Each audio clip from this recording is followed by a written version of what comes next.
One Friday night, Chloe lit the last of the scented candles on the dining table.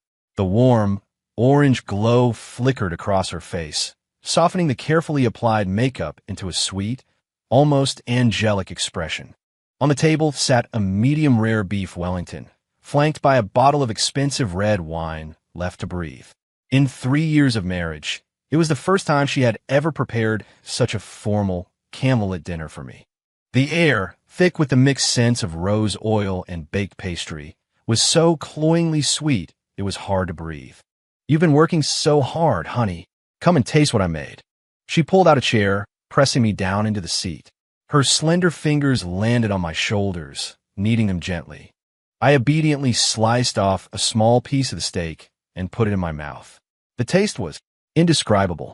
The meat was tough, and the pastry was a little soggy. But I looked up and gave her a warm smile. "It's delicious." Chloe's face instantly bloomed into a radiant smile, her eyes sparkling. She sat down across from me, swirling the deep red liquid in her glass, her gaze hazy. "Ethan, we've been married for 3 years, and I feel so incredibly happy. Marrying you was the best decision I've ever made." The compliments kept coming, a relentless shower of powdered sugar dusting over my heart, leaving behind a sticky, ominous feeling. After dinner, instead of curling up on the sofa to scroll through TikTok like she usually did, she wrapped her arms around me from behind. She rested her chin on my shoulder, her warm breath ghosting across my neck. "Honey, you're so good to me. You're so good to my family. My parents and my brother, they all say I marry the right man." My body tensed. I knew it was coming. The main event. Every time she wanted something from me, the opening act was always strikingly similar. "Ethan, I have to tell you something, and I need you to promise you won't get mad." Her voice dropped to a whisper, laced with a kind of cautious, wheedling tone. I signed the house over to my brother." For a split second, I thought I'd heard her wrong. The light from the crystal chandelier in the dining room shattered in my vision, splintering into a million shimmering, unstable fragments. I didn't turn around. I didn't speak. It felt like all the blood in my body had turned to ice. She either didn't notice my reaction or chose to deliberately ignore my silence. She pulled a document out of the coffee table drawer and presented it to me like a trophy. "See, it's all done. The gift deed." There, on the document, was my signature. I remembered it instantly. Last week, she'd come to me with a thick stack of papers, claiming they were onboarding documents for her new job that needed a spouse's signature. I was in the middle of fixing a critical bug that had just gone live, and I signed it without even looking up. My name, Ethan Cole, now looked like 2 red-hot nails driven deep into my retinas. "Honey, my brother's been with his girlfriend for almost 2 years, and she told him, no house, no wedding. He's already 25. How could I not be worried as his big sister? Besides, you're so brilliant. You're a senior director of engineering at one of the biggest tech companies in the world, making a fortune. We could buy another, better house in no time, right?"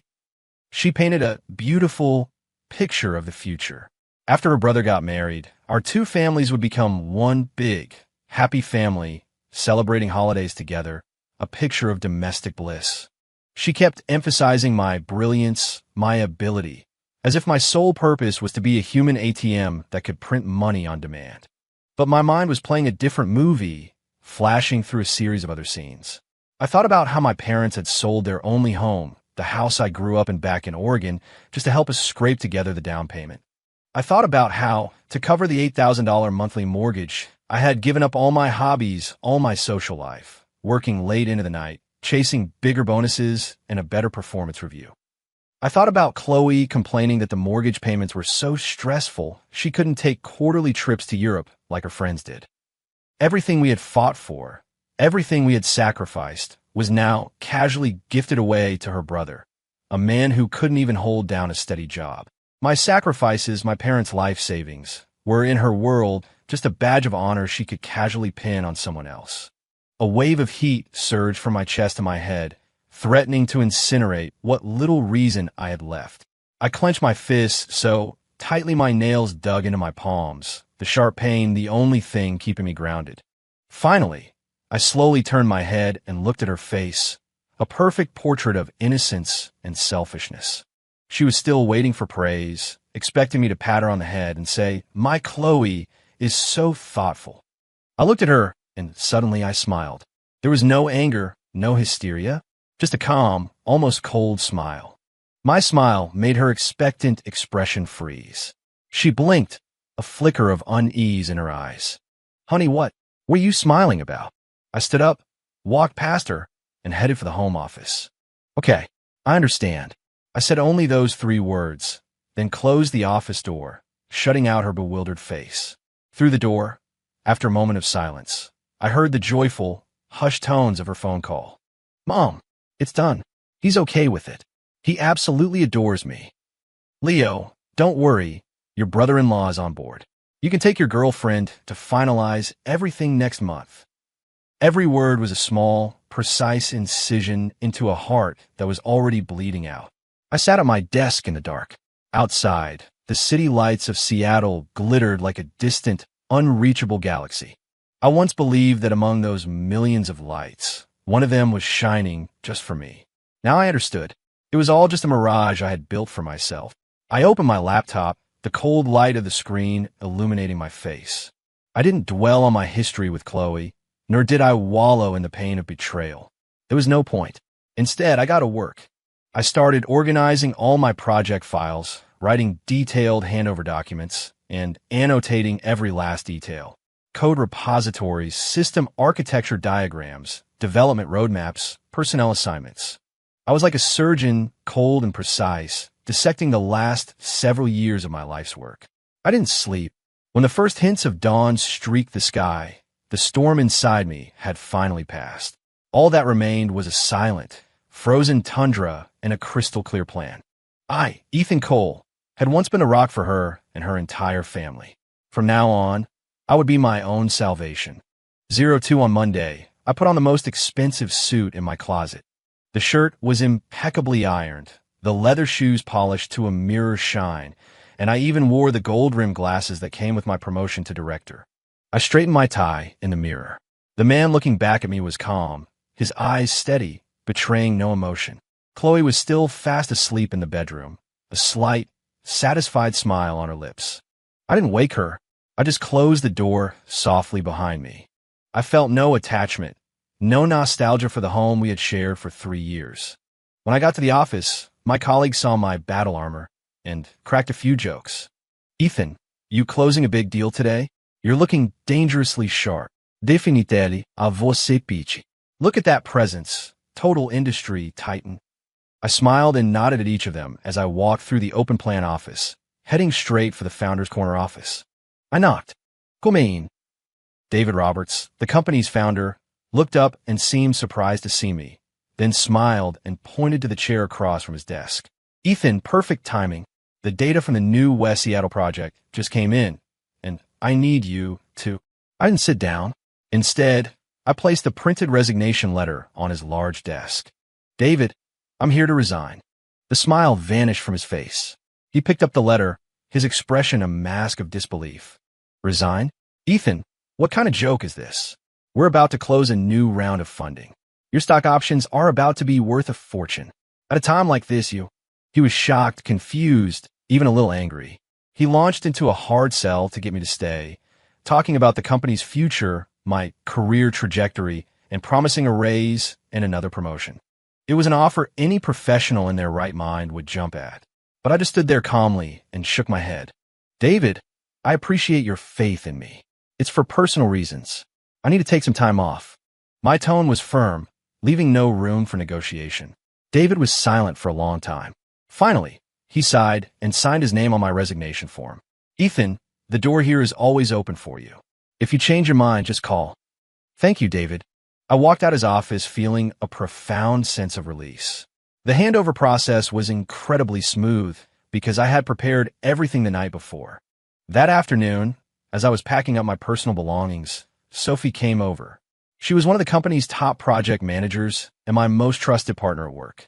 She leaned against my cubicle wall, holding a cup of coffee, her eyes filled with a mix of curiosity and concern. "Ethan, what's really going on? Is everything okay at home?" Sophie was sharp.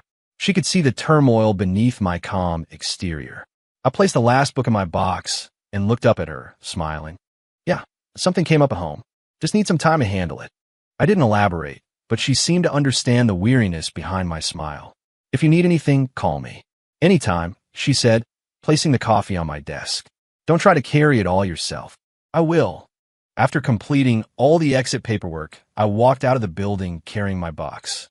I glanced back at the office tower where I had poured my life into for the past 5 years. Then I deleted myself from the work Slack channels and blocked all work-related contacts. In that moment, I felt lighter than I had in years, as if I had shed an immense weight. I didn't go home. I put my box of personal effects in a storage locker at a nearby facility. Then, I opened my banking app and disabled the automatic mortgage payments. Next, I transferred the remaining balance from my salary account, a few $1,000s, to an old savings account I rarely used. With that done, I used my ID to rent a small, $1,000-a-month studio in an old building in the International District.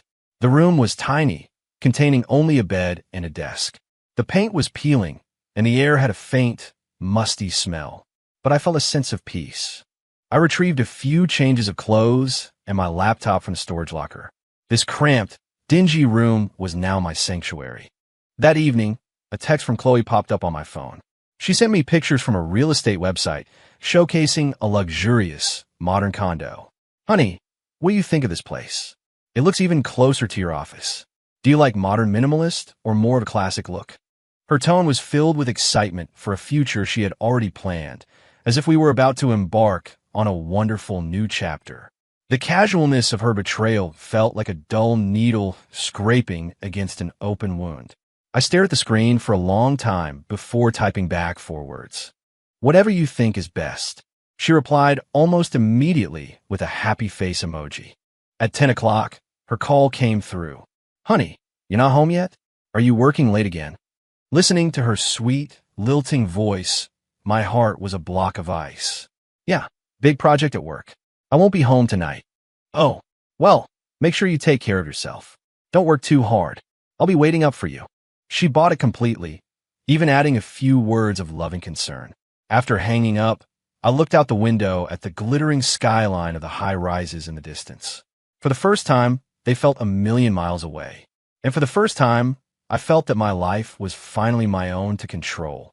The game I was about to set in motion, designed to pull the rug out from under them completely, had only just begun. 3.5 months passed in a blur. I never went back to the house, and I made no effort to contact Chloe. I spent my days in that tiny apartment, sending out resumes and going on interviews, mapping out my future like a fresh college graduate. Occasionally, I'd use a new, anonymous social media account to look at Chloe's Instagram feed. Her life was as glamorous as ever. One day, she was trying a new, trendy restaurant with her friends. The next, she was at an art exhibition. Slowly, her caption started to include subtle complaints about me. Guess someone's decided to live at the office lately. Nonstop work, never comes home anymore.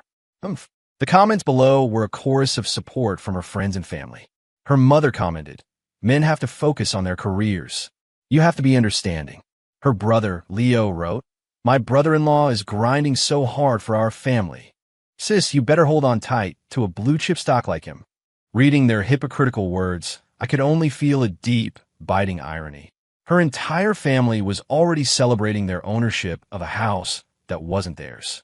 Leo even posted a picture, his location tagged, at our condo building. The caption read, "Checking out interior design ideas for the new place. Huge thanks to the best sister and brother-in-law in the world." In the photo, he and his fiancée were beaming, the familiar front door of our home in the background. I calmly scrolled past and closed the app. The inevitable was coming. The day before the end of the month, the first collection call from the bank went to Chloe's phone. She was out shopping with friends at the time and, seeing an unknown number, assumed it was a scam call and immediately declined it. The next day, the bank's collection text message arrived, a cold, digital harbinger of doom. "Dear Ethan Cole/Chloe Davis, the automatic payment for your mortgage account ending in XXXX failed on the 28th of this month. Your account is now past due. Please deposit sufficient funds, $8,550, 27, as soon as possible to avoid a negative impact on your credit report." The moment Chloe saw the text, she froze. She immediately took a screenshot and sent it to me. It was followed by a rapid-fire series of voice messages. Ethan, what is going on? The bank says the mortgage is overdue. Did you forget to transfer money into the account? Her voice was thick with panic and confusion. I waited a few minutes before slowly texting back. Been busy. I forgot. Can you cover it for now? Me cover it? Her voice on the next message was an octave higher. Where am I supposed to get that kind of money? My salary is barely $4,000 a month after taxes. I only have a few $100s in my account for expenses. How am I supposed to pay an $8,000 mortgage? Her panic was palpable, even through the phone screen. I didn't reply again. She started calling me relentlessly. I let the phone vibrate on the table until it went to voicemail. A few minutes later, she called back again, persistent. I knew it was time for her to face the music. I answered the call and said nothing. Ethan, what the hell are you doing? Why didn't you pay the mortgage? Don't you know being late will wreck our credit? How are we ever supposed to get a loan for a new house? She was screaming now, her voice distorted with a mixture of anger and fear. I held the phone away from my ear, waited for her to finish, and then, for the first time, in a voice that was perfectly calm and chillingly clear, I told her, I quit my job. There's no money. The other end of the line went completely silent. I could picture her expression perfectly, stunned, mouth agape. After a full 10 seconds, a short, sharp shriek escaped her, as if someone had her by the throat. What? You quit? Are you insane? Ethan, have you lost your mind? Why would you quit? You had the perfect job. Why would you just quit? Her questions came like machine gun fire. I let out a soft laugh, a sound devoid of any warmth. Well, to make sure your brother could move into his new house without any worries, I figure I should probably de-stress a little. That high-pressure, six-figure job was just too much for me. I've decided to take it easy. Ethan, how could you be so selfish? Did you even think about me? Did you think about our family? She started to cry, accusing me of being irresponsible. In her eyes, my quitting was the ultimate betrayal. The ATM had shut down. Our family. I asked coolly, which family is that? The one whose house you already gave away to your brother. That's not your home anymore. It's your brother's. Let him take responsibility for it. I had no desire to hear another word. I calmly ended the call, and then, one by one, I blocked her number, her social media accounts, and every other way she had of contacting me. The world was suddenly, blessedly quiet.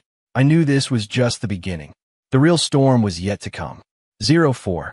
The storm hit faster and harder than I had anticipated. 3 days after I blocked Chloe, a formal demand letter from the bank and a separate letter from a law firm retained by the bank arrived by certified mail. The black ink on white paper, stamped with official red seals, was like a death sentence, shattering Chloe's last remaining illusions. The letters clearly stated that if the overdue mortgage payments and penalties were not settled within 15 days, the bank would initiate legal proceedings to foreclose on the property, which would then be seized and sold at auction. Chloe completely fell apart. For the first time, she understood this was a problem she couldn't fix with a few tears or a pout. The house, their house, her brother's house, could actually be taken away.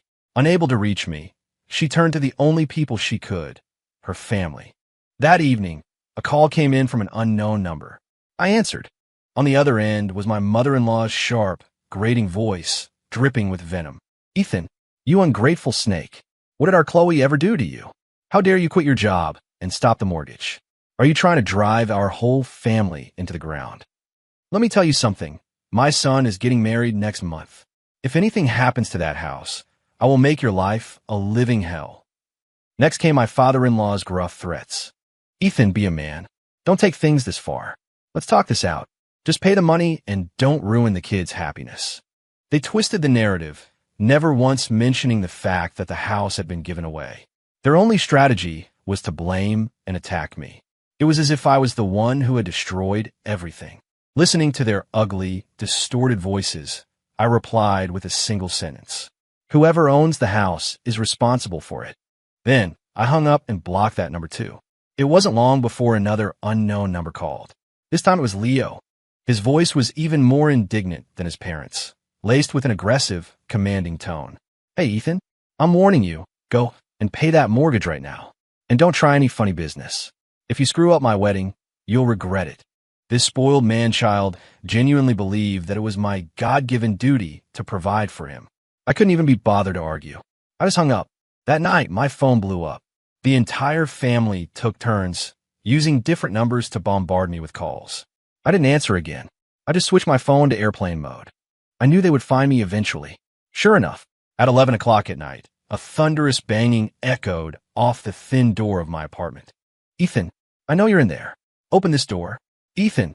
It was Chloe's voice, choked with tears and desperation. I opened the door and looked at her.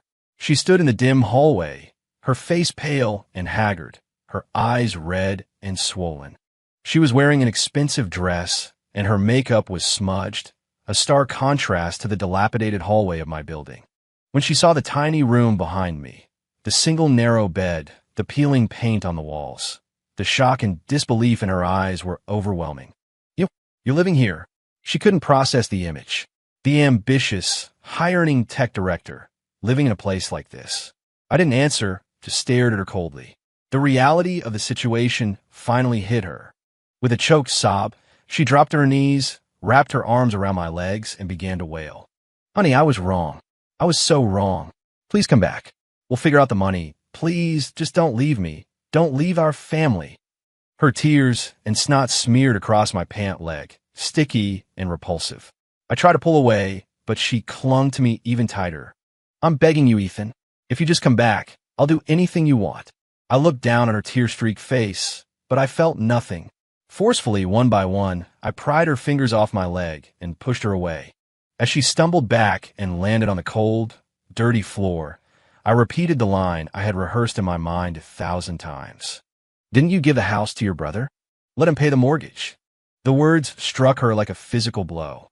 She shook her head, sobbing. "He doesn't have any money. He doesn't even have a job. Honey, we're family. You can't be this cruel." "Family?" A cold laugh escaped my lips, dripping with scorn. "The moment you went behind my back and threw away the house we bled for, as if it were a piece of trash you were giving to your brother, we stopped being family with him. Chloe, you're the one who destroyed our family." Without another glance, I slammed the door shut. From the other side, I could hear her hysterical screams and the sound of her fists pounding against the wood. I ignored it all, put on my headphones, and turned the volume all the way up. The night outside was dark and deep. My own personal reckoning had just begun. 05. Chloe went crying back to her parents. She told them everything. What I had said, my unyielding stance. A civil war erupted within their family, just as I knew it would. But the blame wasn't directed at Leo, the one who had started it all. It was aimed squarely at the desperate, cornered Chloe. "How could you be so useless? You can't even control your own husband," my mother-in-law screamed, jabbing a finger at Chloe. "I told you to beg him, not to make him angrier. Now look what you've done. He's washing his hands of it. What about your brother's wedding?" My father-in-law just sighed, chain-smoking one cigarette after another. "This is all your fault. If you had just handled it cleanly from the start, once the deed was fully transferred, what could he have done? Now we're stuck in the middle of this mess." The cruelest words came from Leo. He leaped up from the sofa, his face contorted with resentment, and pointed at Chloe. "Bo, cease. You're really something else. You promised me the world, and now what? I don't get the house, and I'm caught up in all this drama. If my wedding gets called off because of you, I'll never forgive you. I don't care what you have to do. You started this mess, and you're going to fix it. Go kneel. Go beg him. I don't care if you have to sell yourself. You will find that mortgage payment for me."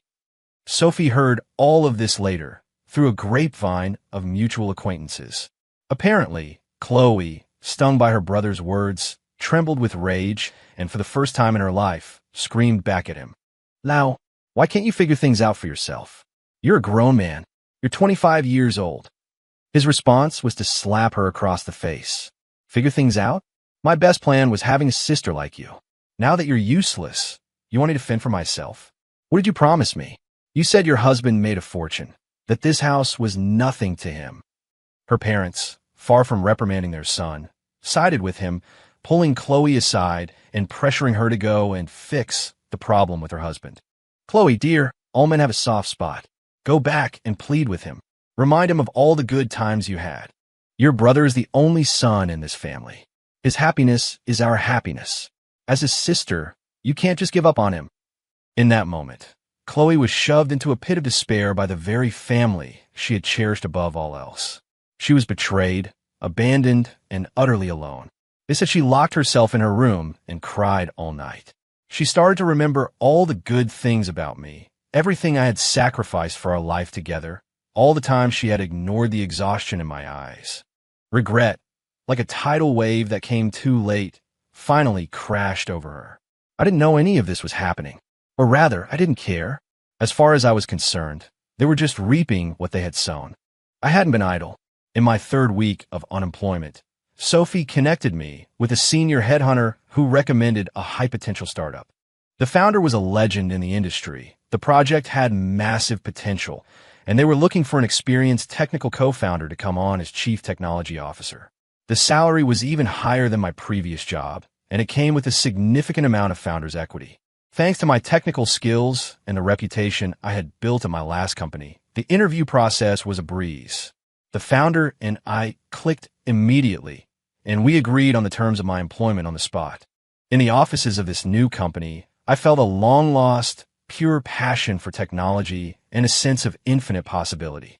My life was rebooting in an entirely new and exciting way. I had completely put Chloe and her family out of my mind.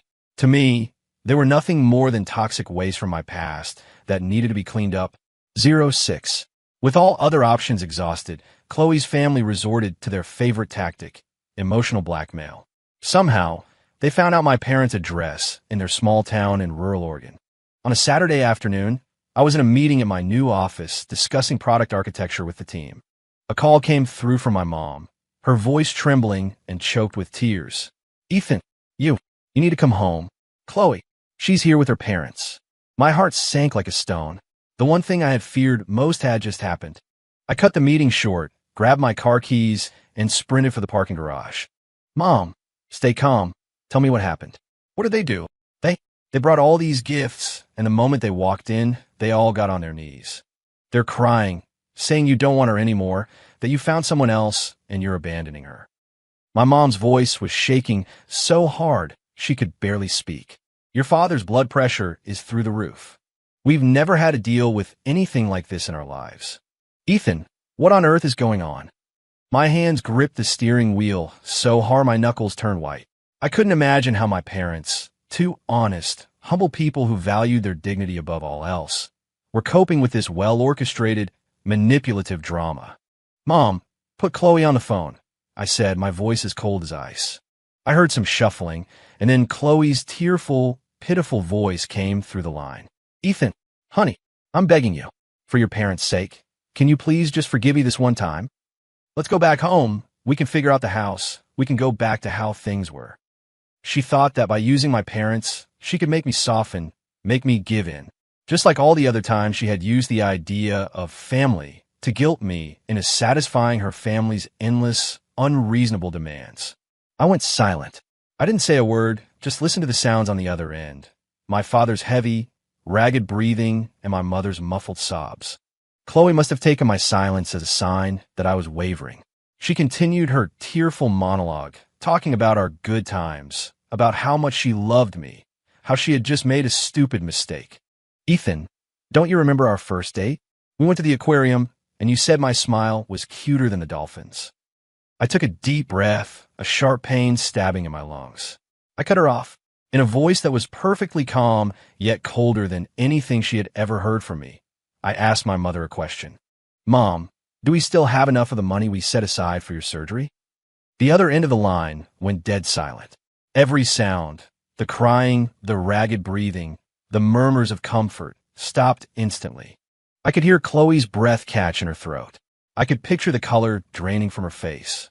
Speaking to everyone in that room, I enunciated every single word of the secret I had buried for 3 long years. "Chloe, you and your family may never have known this. The $150,000 down payment for our house wasn't for my bonus like I told you.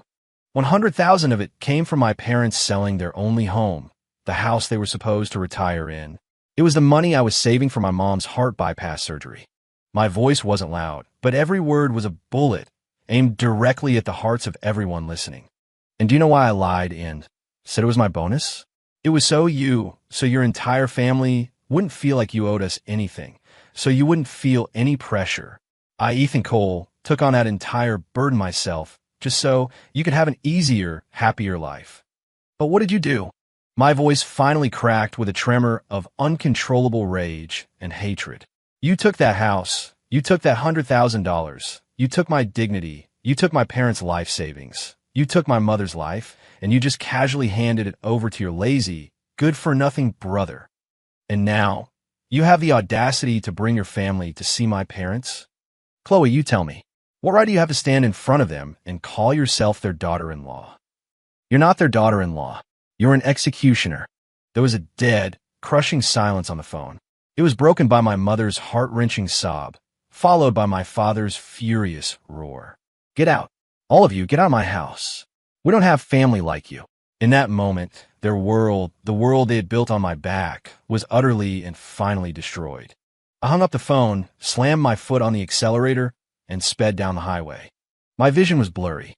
It wasn't from tears. It was from a coldness so deep it felt like frost forming on my soul.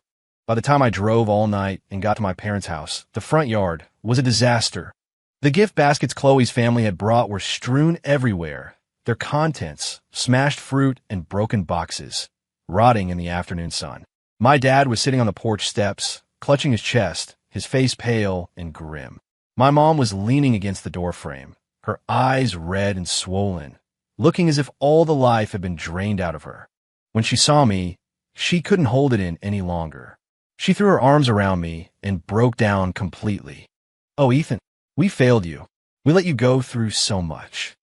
I held my mother's frail body, patting her back and looking at the new white hairs at her temples.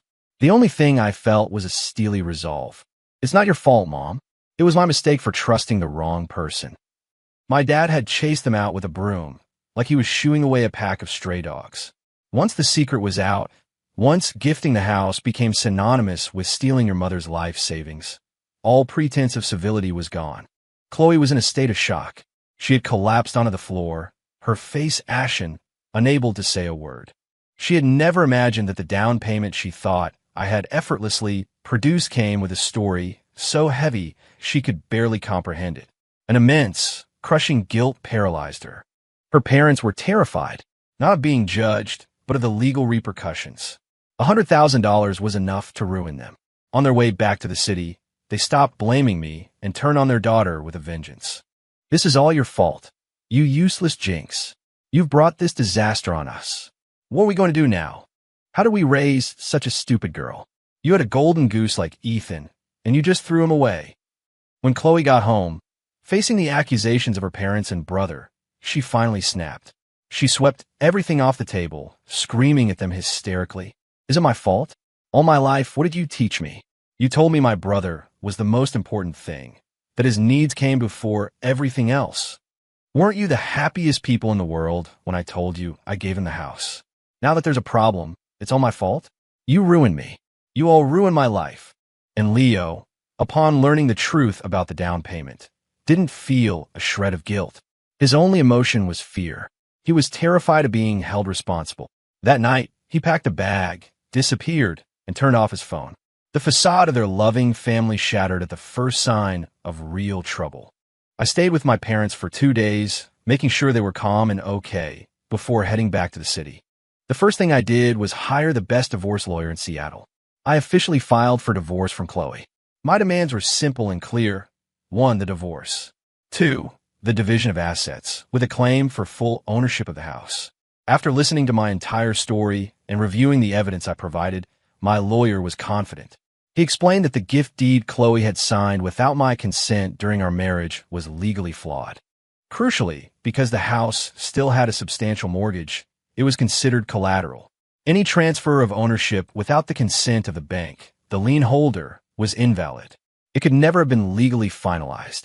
In other words, Leo's celebration had been premature, and the evidence I had, the sales contract for my parents' house, the bank transfer records, and the recordings of my phone calls with Chloe and her family, would be powerful tools in court to prove she was at fault, which would heavily influence the division of assets. I held all the cards. The final act was about to begin. 08 My lawyer delivered the divorce papers and the court summons to Chloe personally. When she saw the cold, official documents, her last glimmer of hope was extinguished. She was completely devastated. She started calling and texting me frantically, but since I had blocked her everywhere, her messages went into a void. She tried calling from different numbers, but I ignored them all, letting my lawyer handle everything. Cornered and desperate, Chloe turned to her only brother, Leo. She cried and begged him to return the legally worthless gift deed, to testify in court that he had pressured her into it.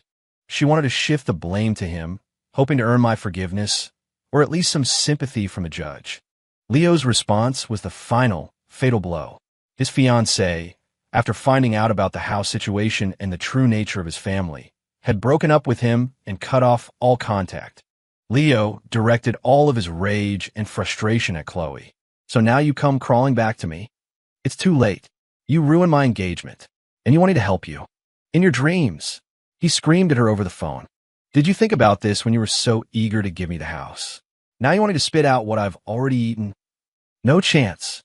You're the idiot who couldn't control her husband, and now you want me to take the fall. Let me tell you something, Chloe. As of today, I don't have a sister. He hung up and disappeared again. To make matters worse, the small company where Chloe worked, tired of her recent poor performance and frequent absences, found an excuse to fire her. Unemployed, soon to be divorced, and abandoned by her family, she spent her days alone in that house. Now facing foreclosure, bombarded by collection calls from the bank, drowning in a sea of self-loathing. She started sending me long text messages from new numbers. At first, they were pleas for forgiveness. Then they became confessions of her guilt. Finally, she started reminiscing about the few good moments we'd had. She was trying to soften me up with nostalgia. Ethan, do you remember our first date at the aquarium? You said my smile was cuter than the dolphins. Ethan, when I had that high fever, you took 3 days off work to take care of me, making me soup and feeding me medicine. Can we really not go back? I read the text with a detached sense of irony. If she had cherished those moments then, she wouldn't have thrown them all away. I screenshotted every message and forwarded them to my lawyer as supplementary evidence of her unstable mental state and attempts to influence me outside of court. Then I deleted them. My life had already turned a new page. At the new company, my skills were being put to their best use. Under my leadership, the engineering team was making incredible progress, and the founder was thrilled. Sophie, seeing that I had finally broken free from the shadows of my past and was doing better than ever, was genuinely happy for me. We started having lunch together, discussing technical challenges, and sometimes we'd catch a movie after work. Being with her, I felt a sense of ease and mutual respect I hadn't realized I was missing. She never demanded anything from me or told me what I should do. She would only ask what I wanted to do. She admired my abilities, but also understood my burdens. One night, as we were working late, she handed me a hot cup of coffee. We stood looking out at the streams of traffic below. Ethan, she said softly, you deserve better. In that moment, I looked into her clear, bright eyes, and I felt a frozen corner of my heart begin to thaw. 09. A week before the court date, Chloe's parents and Leo staged one final, desperate performance. They found out the address of my new company and ambushed me as I was leaving for the day. I was walking out with Sophie, heading to a nearby restaurant for dinner. The moment they saw me, they swarmed like sharks smelling blood.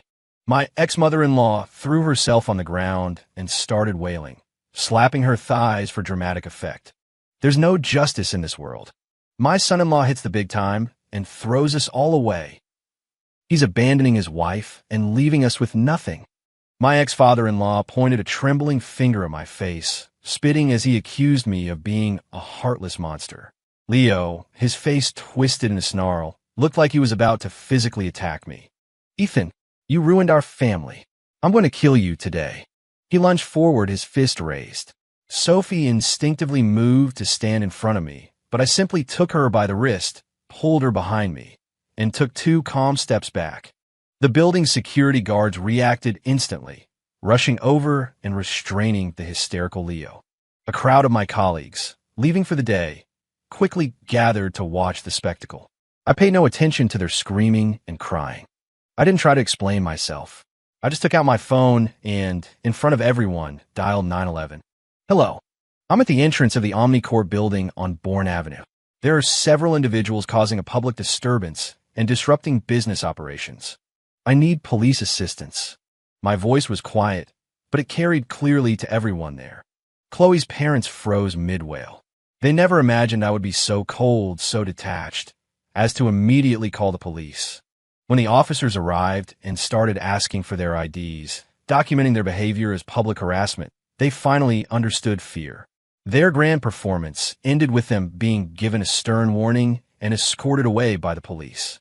The incident made me an office celebrity overnight. Gossip and rumors spread like wildfire. But the next morning, David, the founder, called me into his office. He didn't ask a single question about my personal life. He just put a hand on my shoulder. Ethan, you handled that perfectly. If a man can't manage his own life, I can't trust him to manage the company's technology. I made the right choice hiring you. His public show of support silenced all the rumors. The way my colleagues looked at me changed from curious to impressed. They respected the calm, decisive way I handled a crisis. Sophie told me later that Chloe found out about the incident through mutual acquaintances. She had cried for a long time. She finally understood that the man who had once doted on her, the man who would give her anything she asked for, was gone forever. In his place was a cold, resolute stranger she didn't recognize at all. There was no going back. In the courtroom, the atmosphere was heavy and formal. I sat at the plaintiff's table, my expression calm. Across from me, Chloe sat slumped in her chair. She wore a plain black dress, her hair was dull and unwashed, and she had lost so much weight she looked gaunt. Her eyes were vacant, like a puppet with its strings cut. Her parents and brother were not there. As my lawyer presented the evidence, piece by piece, a tense silence fell over the room. The flawed gift deed, the sales contract for my parents' home, and the bank records showing the $100,000 transfer. My mother's most recent cardiologist report. The audio recordings of Chloe and her family discussing their plans to manipulate me. The abusive and threatening text messages she sent after I quit my job. And finally, the official police report from the public disturbance incident in my office. Each piece of evidence was like a hammer blow, landing on Chloe's already shattered nerves. The judge's expression grew more and more somber as the evidence mounted. When it was Chloe's turn to speak, she declined. She looked at me, her lips moving silently for a moment, before she just shook her head and turned to her lawyer. I have nothing to say. I agree to the divorce. The final judgment was no surprise. The court granted the divorce. Regarding the house, the judge's ruling was clear. Considering that a significant portion of a down payment was a specific gift from the plaintiff's parents for a critical medical procedure, and considering the defendant's gross misconduct in attempting to unilaterally dispose of major marital assets, which caused severe emotional distress to the plaintiff and his family, the court ruled in my favor. Full ownership of the property was awarded to me, Ethan Cole. I was ordered to pay Chloe a token amount in compensation, a sum so small it was almost insulting, a gesture of legal formality rather than a meaningful settlement. When the verdict was read, I saw Chloe's body sway, and she nearly fell. She was left with nothing. Worse, because of the severe mortgage delinquency, her name was now on a national credit blacklist. Outside the courthouse, my lawyer congratulated me. I let out a long, slow breath. The mountain that had been crushing my chest for 3 years was finally gone. A few days later, I was notified that Chloe had attempted to wire the small compensation payment to my parents' bank account, a pathetic, last-ditch effort at atonement. I had my lawyer refuse the transfer. I sent back a single message. My mother's life is worth more than that. With the judgment finalized, I used my signing bonus from a new company and my savings to pay off the remaining balance of the mortgage in one lump sum. I held the new deed in my hands, with only my name on it. But not for long. I went to the county records office and had 2 more names added, my father's and my mother's. The house we had almost lost finally, truly, belonged to our family. 1 year later, the startup I joined successfully closed its Series A funding round, and its valuation skyrocketed. As the CTO and a founding partner, my net worth grew accordingly. I moved my parents from Oregon to Seattle to live with me in the house, which I had completely renovated. I took my mom to one of the best cardiovascular centers in the country for her heart surgery. The operation was a success. The doctor said with proper care, she would live a long, healthy life. Seeing the color return to my mother's cheeks and watching my father happily playing chess with neighbors in the park every day, I felt a deep, grounding sense of happiness for the first time in a long time. On a sunny weekend, I was on the balcony watering the orchids my dad had started growing. In the living room, my parents were engrossed in an old war movie. The doorbell rang. My mom opened it to find Sophie standing there, holding a large basket of fresh fruit, a bright smile on her face. "Hi, Mr. and Mrs. Cole. I was in the neighborhood and thought I'd stop by. Sophie, it's so good to see you. Come in, come in." My parents adored Sophie.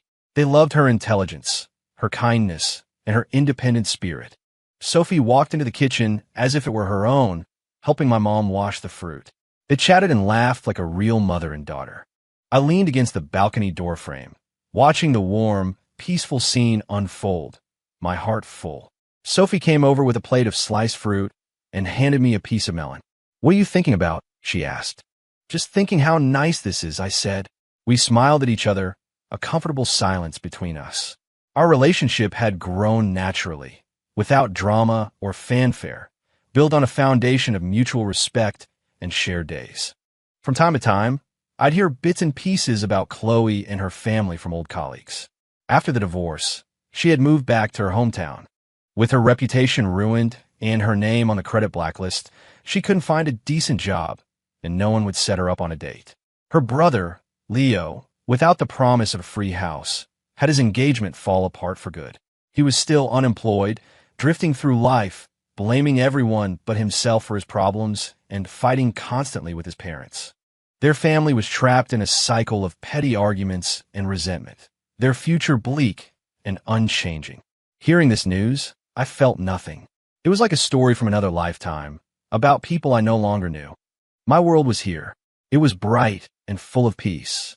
12 that night, I got a text from an unknown number. It was Chloe. It was a long, rambling message filled with belated remorse. "Ethan, it's been a year, and I've regretted what I did every single day. I finally understand what family really means, what love really means. My parents, my brother, they never loved me. They only loved what I could do for them. The moment I lost my value, I was just trash they could throw away. You were the only one who was ever truly good to me, and I took your love and trampled all over it. I know it's too late to say any of this, and I'm not asking you to forgive me. I just want to ask one thing. If we could go back in time, could we ever be us again?" I stared at the message for a long time. I felt no anger, no satisfaction, just a quiet sense of finality. I looked up out the window. The city lights sparkled, a million points of light, warm and real. From the living room, I could hear my parents laughing at the TV, mixed with the gentle sound of Sophie's voice as she chatted with them while peeling an apple. She glanced over and saw me watching her, and her face broke into a brilliant smile. I smiled back. I picked up my phone, pressed, and held the message from Chloe, and hit delete. No reply was needed. Some people, some things, once they're in the past, they stay there forever. My life had moved on. I walked back into the living room and took the peeled apple from Sophie's hand. I took a bite. It was crisp and perfectly sweet.